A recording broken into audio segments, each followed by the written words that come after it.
All right, so we got the questionable, I don't even know what that was. It wasn't double bubble though.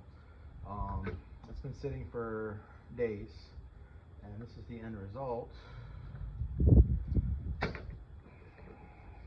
doesn't really adhere well. Put that clock back where it was. Okay. All right. Yeah.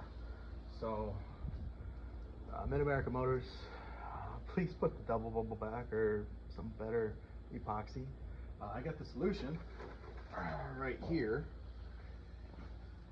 because if this is done right, this will be the last time that that is open for the life of the vehicle. So I'm going to clean this off real quick, get all that non-hardened epoxy from wherever it came from off of there. So, like I said, I've done this before, and I'm thankful I've done this before. The first one came with a, no kidding, sealed packet of double bubble epoxy.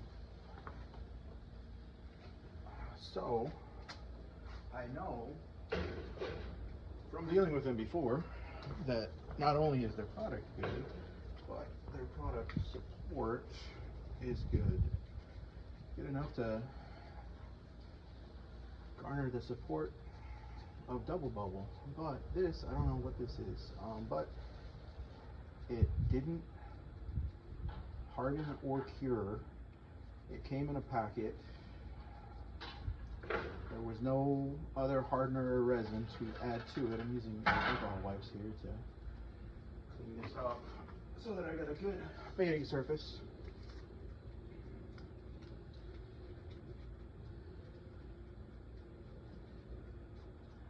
And I'll get all that out of there. Let that cure real quick. Let that dry, I mean, real quick. Set it right down there. That's where it's going to end up anyways. Alright.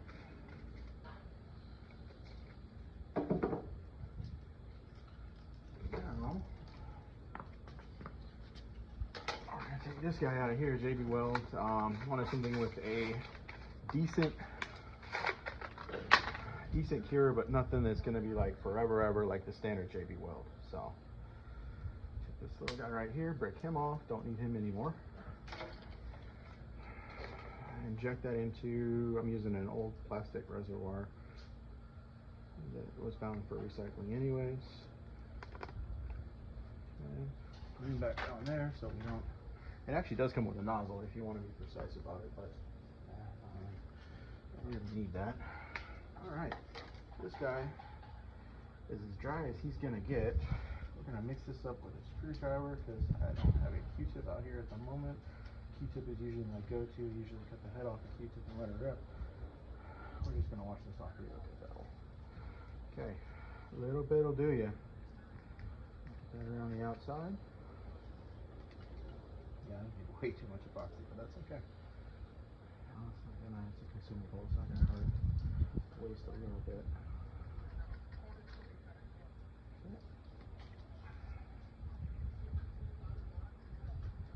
Get him in there, try to keep him on the outside, not on the inside, because we do not want that getting on the gear.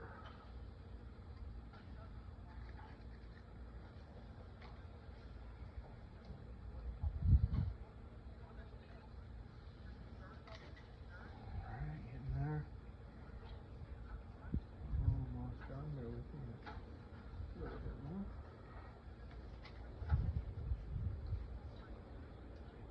Like I said before, I'm gonna wash this screwdriver. Get all that epoxy out before it has a chance to cure. I got about a 5-minute working time with this. This is some fairly quick curing stuff. So with that in mind, I don't want to do this. Upside down. Probably make a mess out of this, but hopefully not too big a mess. So I'm just a little bit.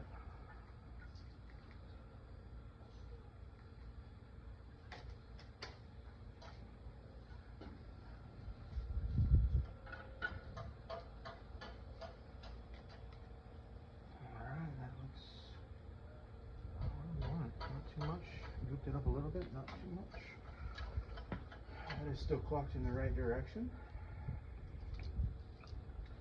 Put this on there, smash it down. Get our clamps. Make sure she is lined up with everything we want her to be lined up with. Smash it down.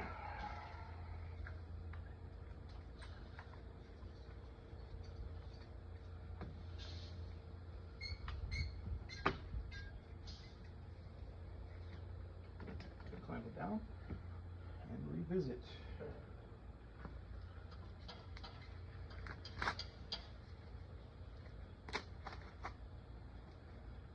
So, once again, to summarize, that epoxy that it came with, not so great, but that's the only problem I have with it. The brass gear is the same brass gear I put on that side, and have had no complaints in a couple years.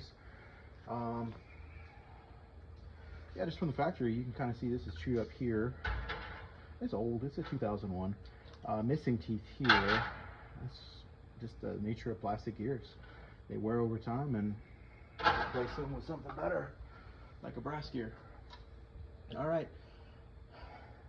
I'll come back in a little bit, reinstall the headlight motor, and I'll try and point out the 3 nuts on this side that go into the bolts on this side that are a pain in the ass to line up and get in without dropping, which is why you need a magnet. All right.